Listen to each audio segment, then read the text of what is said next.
સુરતમાં કપાસની ટેકાના ભાવે ખરીદી માટે નિઝર અને વાલિયામાં સેન્ટરો શરૂ કરવા માંગણી.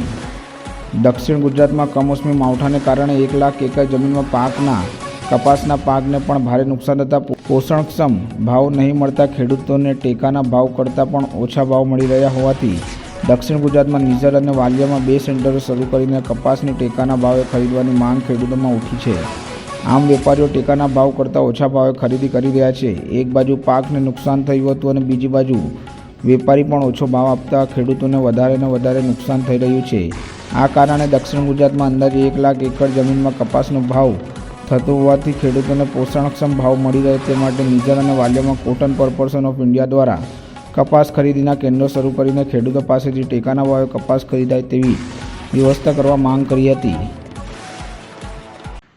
કપાસમાં સમગ્ર વિશ્વમાં ભારત દેશ પ્રથમ ક્રમે છે અને એમાં પણ ગુજરાત રાજ્ય કપાસ ઉત્પાદનમાં પ્રથમ ક્રમે છે.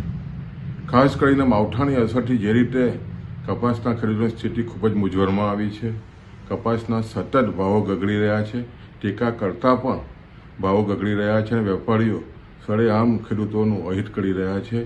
એવા સંજોગોમાં અમારી માંગ છે કે CCI મારફત સમગ્ર ગુજરાતમાં ખરીદીઓના કેન્દ્રો શરૂઆત થાય, તાકીદે શરૂઆત થાય અને ખાસ કરીને સાથે જે રીતે માવઠાની અસરને કારણે ખેડૂતોનું મોટું નુકસાન થયું છે તે અંતર્ગત રાજ્યની સરકાર પણ ક્વિન્ટલ દીઠ 1500 રૂપિયા જેટલી મદદ કરે તો સ્વાભાવિક છે કે છેલ્લા 3 વર્ષથી સતત ખેડૂતોને 8000 રૂપિયાથી વધારે ક્વિન્ટલના ભાવો મળ્યા છે.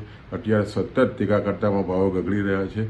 એવા સંજોગોમાં રાજ્યની સરકારને ખાસ કરીને CCI કેન્દ્ર ખોલીને ખેડૂતોને વારે આવવું જોઈએ. એના માટે માનનીય મુખ્યમંત્રી શ્રી ભૂપેન્દ્રભાઈ પટેલને મેં પત્ર લખ્યો છે.